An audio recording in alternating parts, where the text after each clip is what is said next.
think don't touch it. You can't touch it now. 3 minutes for anybody who's out there.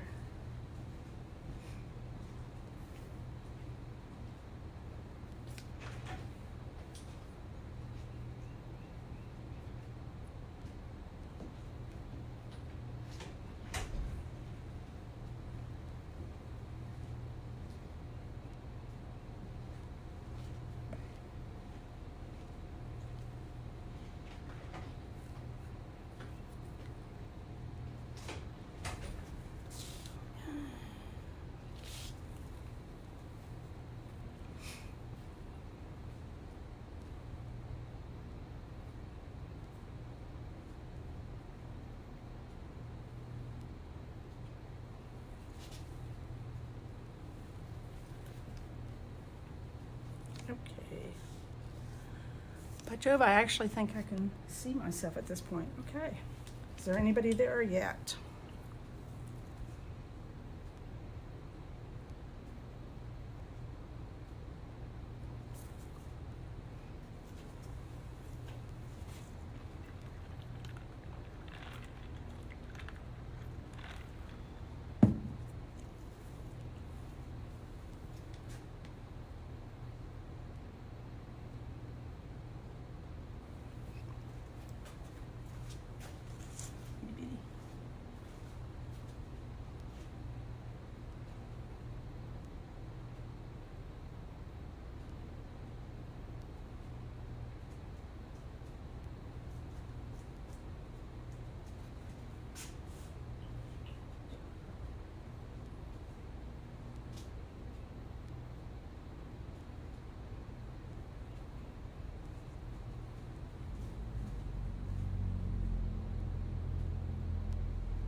Okay, it is 1 o'clock, so I'm going to go ahead and start. I don't know if anyone's out there or not, but we'll just get going anyway.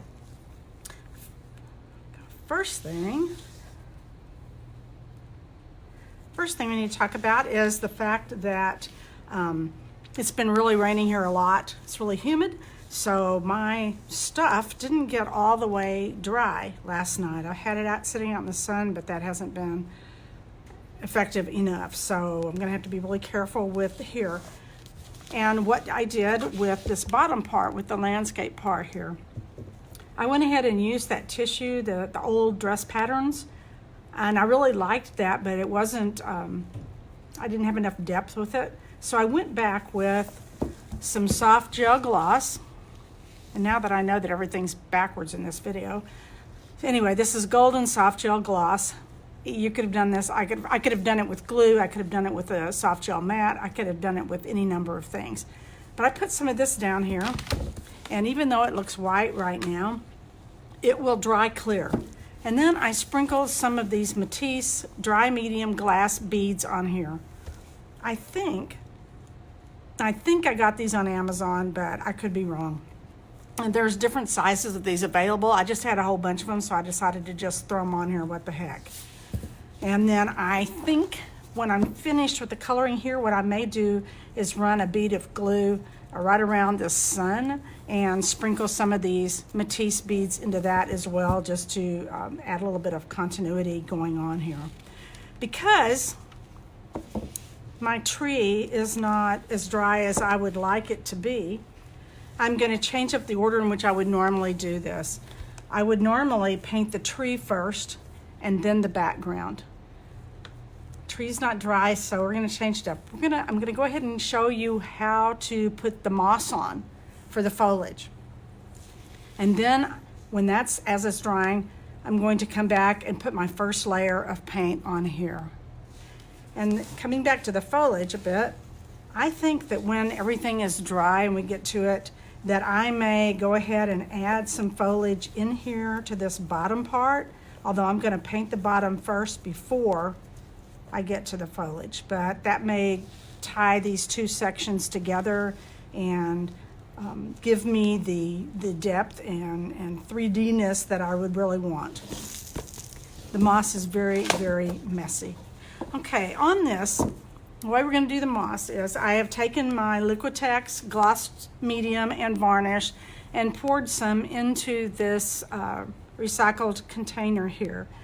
I have messed with this adding moss as foliage for a long time now and tried many different things, but the thing that works the best for me is to actually immerse the moss into the varnish and then put it onto my canvas while it's wet. I'm going to turn this around. And what happens is, after it's wet, as it dries, it's going to adhere, it's going to protect the moss, seal the moss. It's also going to adhere it to the canvas so I don't have to go back up and add glue or anything else. This part of my canvas will be done except for some detail painting that I want to do with it when we're absolutely finished here. Note that I have on gloves. You're going to have your hands in varnish, so gloves are the thing to do. So let's get started on that. I think you can see that pretty well. And I think it's better to try this a little piece at a time so you can tear your moss up. Just dip it in there. Oh, this is so messy, but it works so well. Just kind of pat it down there. This does use varnish. This is why it was so important that everybody have a liquid varnish. You can kind of smush it around with your fingers.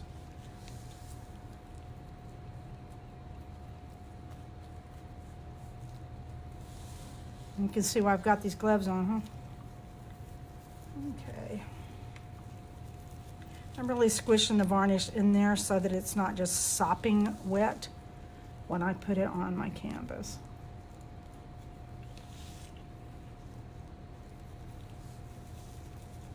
This does use up the varnish though. I'm warning you right now. It is material heavy on this.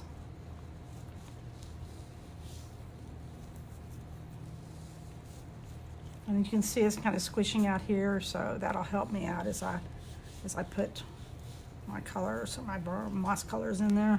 It's got some of the brown in there.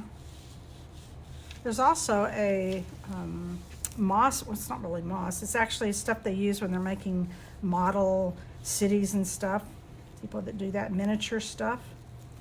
And I have some of that, and that worked really well with my Ethereality series that when I did the Earthbound stuff. That worked really well on there for just tearing apart and using a little bit to just give the hint of foliage. But for this, the moss just works the best.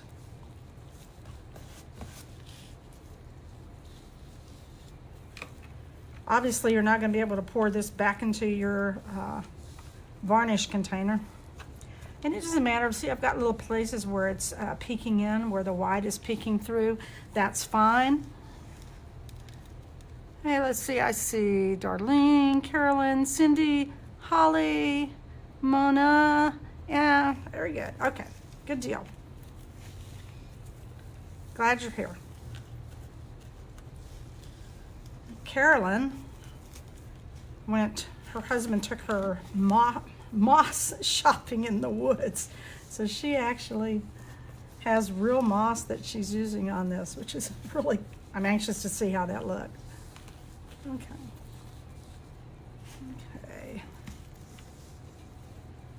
I'm just kind of using some of my fingers. I've got a bunch of little pieces around here that I'm just gonna get it wet.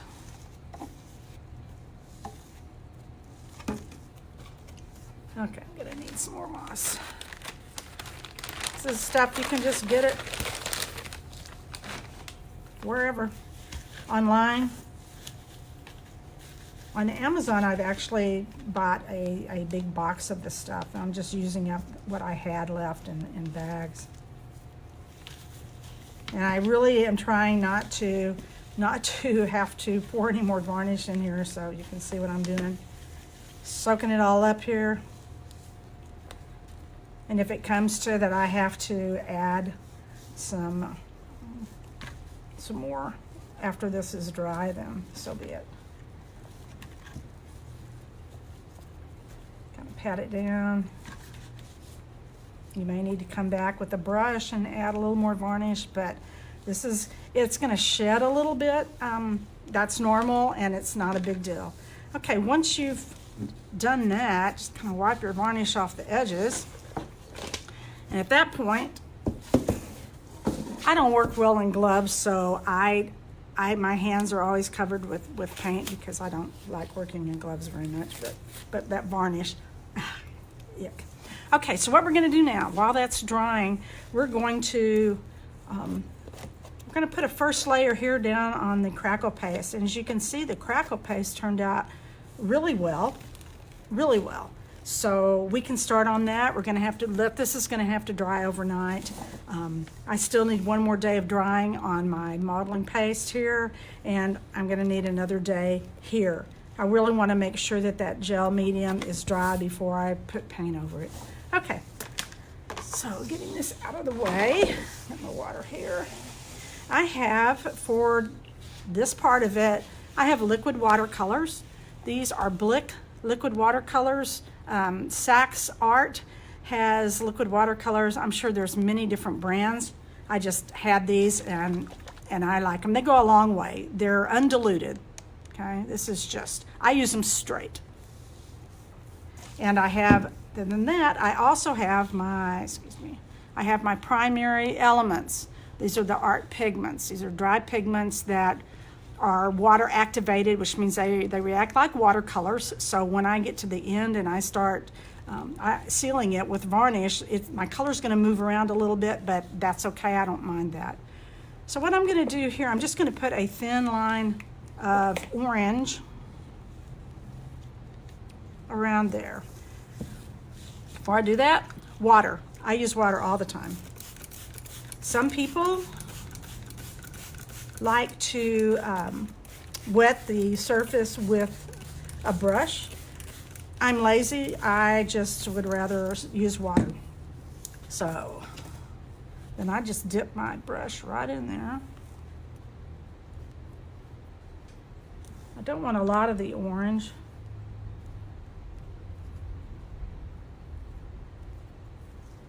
See how it's seeping into that crackles there? I absolutely love that.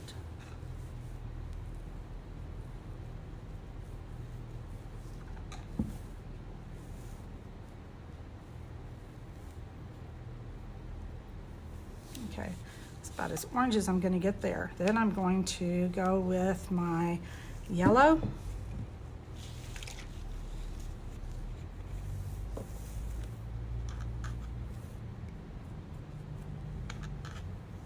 Add some orange on my brush there.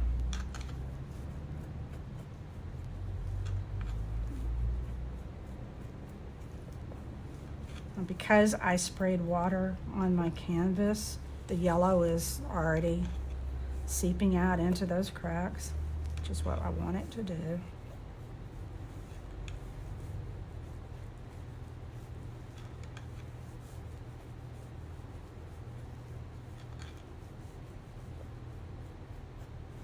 Now you can see the little bit of yellow got on the tree here. I'm going to be painting the tree a darker color, so that's absolutely fine. Now the reason I would have started with the tree first is because painting that tree is going to be a dark color, so if I made a mistake and I accidentally got that dark color on my crackle paste, I could have gone back with gesso and covered it up. But to do it this way, and if I had my background done and then I go in with my dark color, if I get my dark color on my background, there's no covering that up. So I'm going to be really, really, really careful with what I'm doing here. So if you're doing this yourself and your tree is dry, then start with your tree. And we'll talk in a minute about what colors or whatever you can start with that. Just bringing a little yellow out here.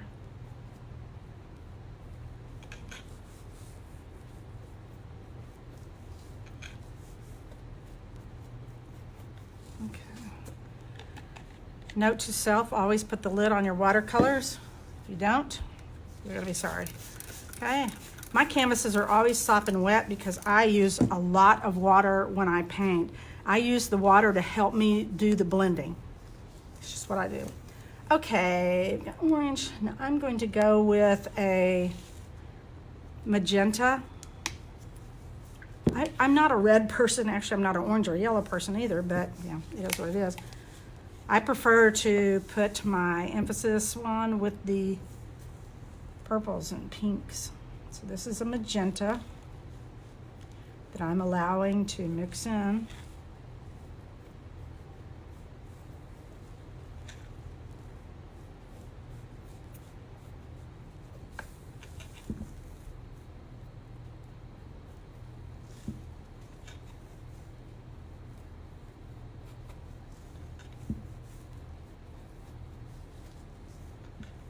It's just so satisfying to look at the crackles and see the paint going in there. I just think I get a real kick out of it. And it's a cheap thrill, but I love it.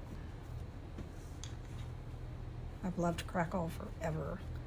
I have lots of different kinds, but I always go back to the golden. I just like it the best. Okay.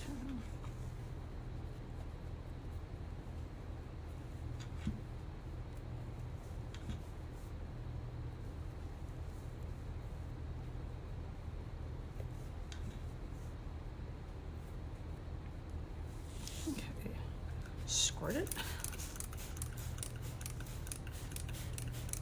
And if I want to, I can take my brush and bring that magenta up into the yellow orange a bit. Some more blending going in there. Okay. And I am going to now go with a red violet. Definitely shake this up first. The sediment kind of gathers at the bottom, so. And I have literally had these for years, and they last forever. Okay.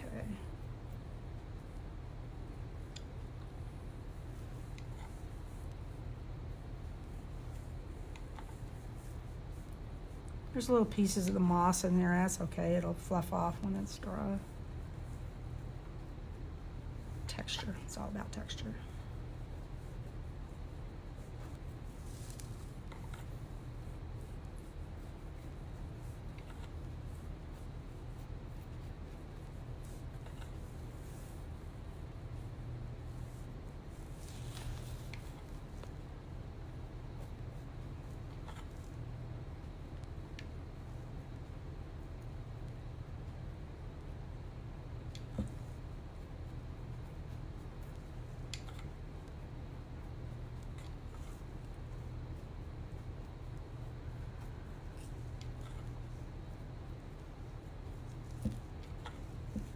We're going to call this a sunrise. And we'll have that night sky up there coming in.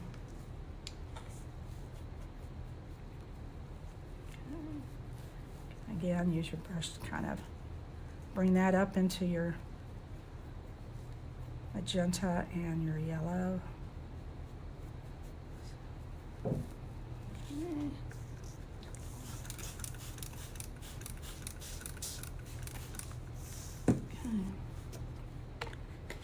Now, the blue I have is, I love turquoise. Let's see. Hold on a second. I want to go for a blue violet. But I'm thinking here to make this look like a nice night sky, I'm going to go with my blue violet. I'd originally pulled out turquoise, but I think I'm going to rethink that decision.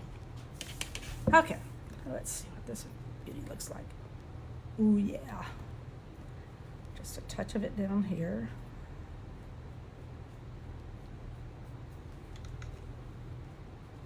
Now this is my first layer. I don't, it's not just watercolors that I will have on here. Once my watercolors are laid down, at that point I'm going to go back with my primary elements and I'm going to add in some shiny stuff. Just because it's the way I like it.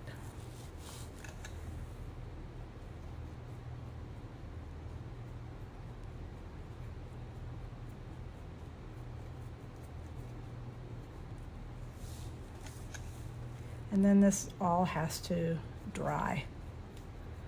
Everything I do is, layers,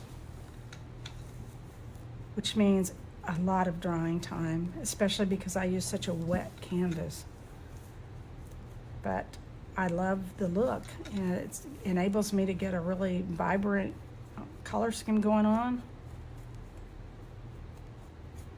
I just painted that entire branch there, but who cares, because we're going to paint that tree tomorrow.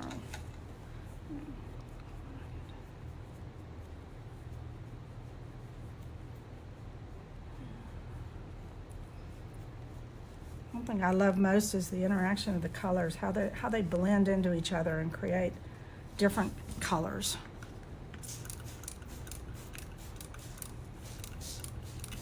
Okay, let's sink in. Wow, so we definitely have some vibrant going on here. Okay, let's see. All right, I also use magicals. Maybe Lindy's Stamp Gang magicals. They're pretty cool because they come in flat or matte finished. And they have metallics. But the neat thing about the magicals is when you drop the magicals in, they're going to release a secondary color in there, which is this little dots of a secondary color. It's pretty cool. And then I've got my orange for the orange peel. So let's start with that orange. And the way I do it, I just dip a damp brush into my container here.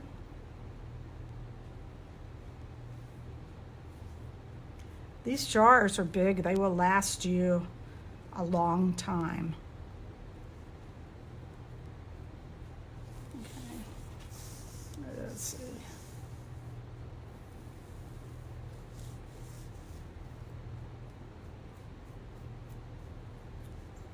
So that was a metallic.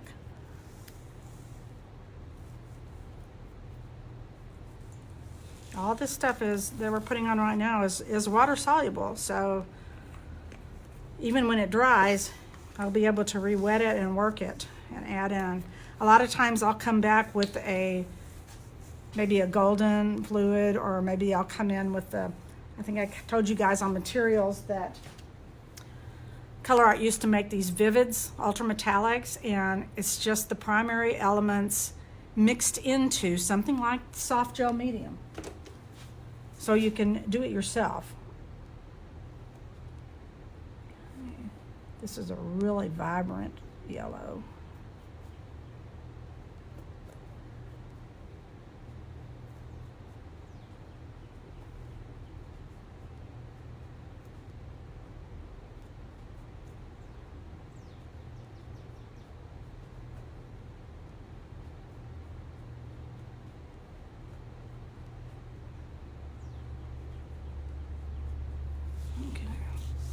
Squirt. And the canvas is pretty saturated at this point. So next I'm going to put in a color that is called, this is Coral Berry, and I'm not going to put very much of it down there, so I'm not sure I'm going to like it or not. Let's see. Ooh. Oh, I think I may. Be kind of cool.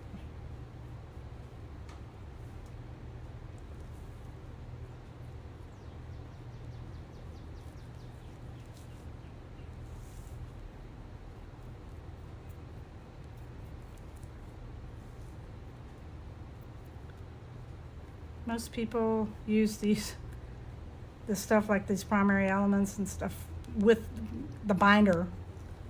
I love using them just like this in water. I love it. And if at the end, if you have a lot of stuff like this put on that's a watercoloring thing that'll reactivate, you can always spray it with a gloss spray and that'll fix it for the most part. Okay. Alrighty. There's that. Let's my brush out. Bring that in. Adding the water really does a lot of the blending for you.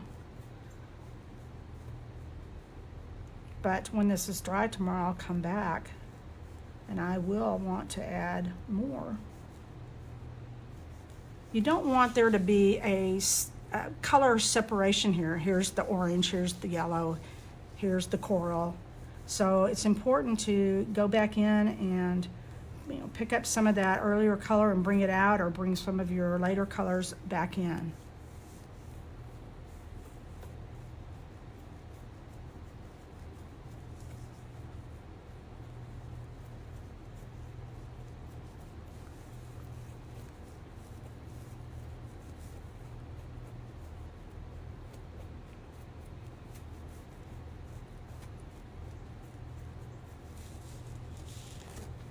That is a bright sun. Okay, this one is called Ginger Flower, and I'm going to put it around the edges here. I think I've got pretty much everything that color art makes as far as the primary elements, because I love them so much and I use them all the time. Doing a commercial here for color art, but it's just my favorite brand of metallics and stuff. They do a lot of materials. Most of their stuff is meant to be used in pours, acrylic pours. I don't do pours, so I use it for this.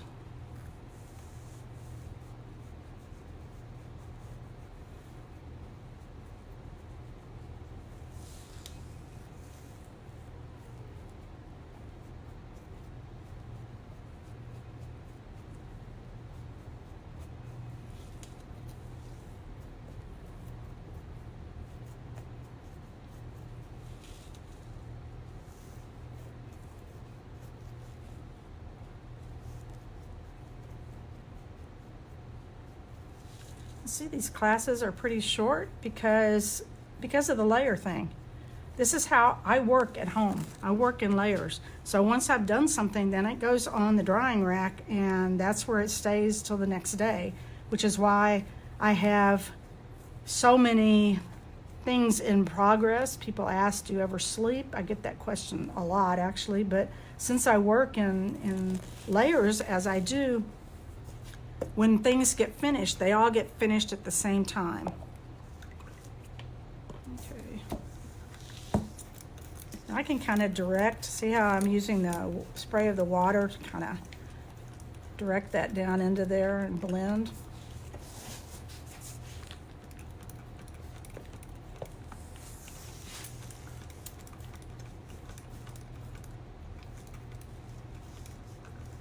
Okay. That's looking pretty cool. Okay, the last one is the blue, which I really stupidly didn't pick a blue. But here's a really dark, this is called azurite, dark blue. I'm just gonna put a touch of it on the outside coming in, because if I don't, it's gonna overwhelm, I think, the, oops, pink. So I'll just kind of run it around the edge here, and then I'll blend it down into, such a freaking gorgeous color. Love it. I love color, but you guys already know that. And if I paint that, who cares? Because we're gonna add some color to that too when we get done. Not today, but when it's finished. Everything's dry.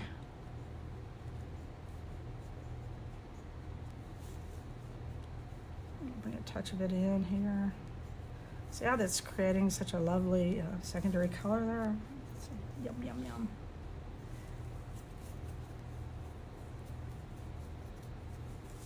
Okay. Let's see. Fine. Okay, I'm going to use a bigger brush to kind of bring this in, complete with mushy hairs. A piece of moss.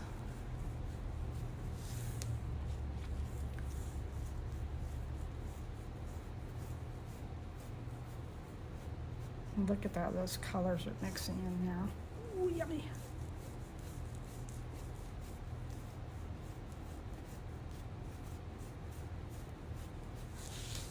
Okay, how cool is that? You have a sunrise, sunset, whatever you want to call it. To me, it seems like they're always sunrises. I love sunrises. So, okay, at this point, I've done all I can do with that today. We've got some major drying that has to happen here. So down here, what am I going to do? Again, I'm probably going to put some little bits of moss in there, but I'm going to paint it first. And what I'm going to choose is this is an olive green. And again, this is the color art, but they have the olive green in the primary elements, and you just mix it with your binder. And it's just a beautiful color. And it's one of my favorite greens. So I'll probably put that on first, and then come back and I can add highlights with a kiwi or the moss green, because foliage is not obviously all the same color. So that's where I'm going to go with that. All right, let's talk about the tree just for a minute. Obviously, we've done all we can do here today. It has to dry, it has to. What am I going to do with the tree? Well, I really like it when there is dry brushed on at the end and it picks up the texture of the sand and the eggshells. So in order to I like it starting with a dark color and then getting lighter, because I love the contrast between the dark base color and the lighter color, and then the contrast of usually I'll put a metallic, maybe like gold, or I love copper, I use that a lot. But then again, sometimes it's really cool to start with a light color and then come back in and use a very a darker color that's been watered down, and then come through here and let that go into your cracks and your little pieces here, and then come back at the end and highlight with your metallic or whatever. So I think I've pretty much talked myself into doing the light color. So tomorrow, that's what I'm gonna do. I will probably use a golden, it's a really pretty color called, where is it? Van Dyke Brown. And it's a really pretty, but what I'm gonna do is mix that with some white and thin it even more. It's already a fluid, but I'll thin it even more and then paint the branches. I don't want it so watery that it's going to bleed into my crackle paste, and that's where you're going to have to be so careful around the edges. So it's almost better to use your thicker paint around the edges till you get your outline, the outside edges of your tree done, and then come back in with a lighter shade, lighter tint of that color. So we'll see. We'll do that tomorrow, and by that time everything will be dry. We'll put the color on our tree. We'll put the color on the landscape here. We'll take a look at our moss on the top and talk about ways that we can accentuate parts of those, accent different areas, what we can do with there. Okay? So if you have any questions about any of this process or any of the products I'm using, again, since you guys, the phone is above me, so I'm not really seeing comments or anything, just on the comments, because I look at it after I finish, go ahead and ask me your questions and I will answer them as best I can, and we'll go from there, okay? So we'll do this tomorrow again at 1 o'clock sharp, and I really would like to see what you're doing. I know I've had a couple of people that have posted their trees, and I've been very impressed with what I've seen so far. I would love for the rest of you to jump in and do your thing too. I'd love to see it. So anyway, we're done for today. Stay safe out there. It's a crazy world right now. Love you guys. I'll see you tomorrow. Bye.